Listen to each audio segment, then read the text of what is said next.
السلام عليكم ورحمة الله وبركاته. نبص على الجميلة الوحش الألماني الجي ال سي 300. من الجدير بالذكر إن العربية دي مؤخرا انتشرت انتشار فظيع. وطبعا العربية نازلة فورماتيك، وده بيديك نظام الدفع الرباعي اللي بيوفر لك قيادة جميلة جدا على جميع أنواع الطرق، وده برضو من اسباب انتشار العربيه. هي تعتبر طبعا كومباكت اس يو في، ولكن من اكتر الاس يو في اللي انتشر حديثا في مرسيدس عندنا هنا في مصر. زي ما احنا شايفين العربيه دي نازله طبعا فئه الاي ام جي، هتلاقي فيها كل حاجه، الكاميرا ال 360 والجنوط اللي هي الاي ام جي. وطبعا زي ما احنا شايفين الزجاج الخلفي معتم كله فوميه طبعا اصلي نازل مع العربيه. زي ما احنا شايفين خلفية العربية مش قادر ابعد عنها كتير قوي عشان بس المكان ضيق شوية. الشنطة كبرت شوية عن الجيل اللي فات. الشنطة في الموديل ده هي 620 لتر. زي ما احنا شايفين كده التصميمات والسحابات والكروم الاسود طبعا مع اللون الابيض مخلي شكل العربية من بره حاجة يعني ما شاء الله. زي ما احنا شايفين الشنطة برضو فيها فتحة للكهرباء، برضو لو عايز تستخدم فيها اي حاجة ملحقة انت جايبها او ايا كان. الشنطة طبعا كهرباء.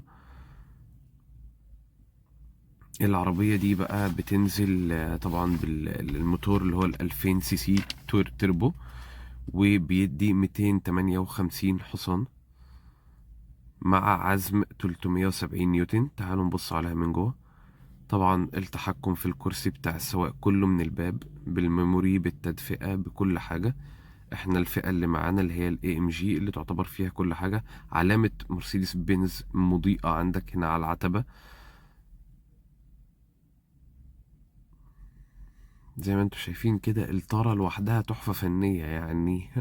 تبقى سايق ويعني لازم ايديك تبقى نظيفة. هتزعل لو ايديك مش نظيفة وجيت تمسكها بصراحة. فبصراحة يعني عربية يعني قيمة جدا جدا. زي ما احنا شايفين النظام الترفيهي بتاعها الجديد، الشاشة الجديدة، كل التحكم بتاع التكييف بقى في الشاشة. ما عادش فيه باتنز خالص للتكييف. السقف البانوراما طبعا زي ما احنا شايفين. وكمان السقف الاستوف بتاعه اللي هو اللي لونه اسود ده عشان برضو فئة الام جي بتبقى بتدي انتريور جميل قوي قوي للعربية. وطبعا المراية الاوتو دارك، وزي ما احنا شايفين كده ستارت طبعا العربية. احنا بنتكلم في اعلى فئة. بص المكان ده دلوقتي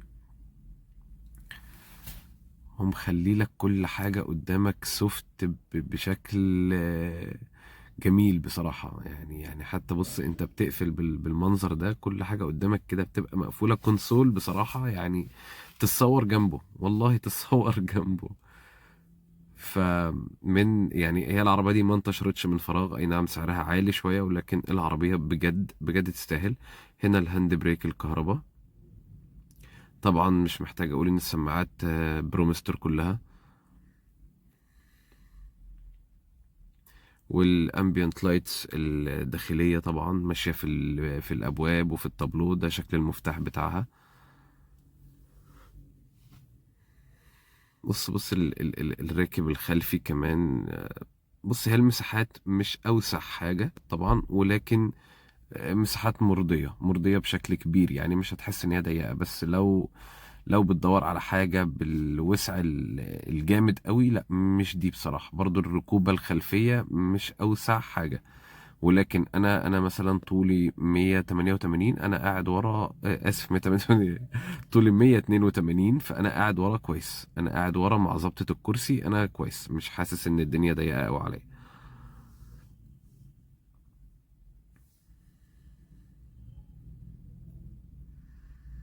زي ما احنا شايفين البدلات السبور، البنزين والفرامل. تعالوا بقى نبص على الوحش اللي بيحرك الجميلة دي. بص تقفيلة مرسيدس لغرفة المحرك تتدرس، والله تتدرس. هو مش سايب لك اي حاجة، كل حاجة متقفلة وكل حاجة مختفية. انت بس عندك غيار الزيت من فوق، وما تلعبش في اي حاجة اكتر من كده يعني. يستحسن ما تجيش جنب حاجة تانية. طبعا بقى نظام العزل اللي تحت العربية، وكمان الكبوت نفسه فيه عزل اهو عشان برضو الحرارة والصوت وكده.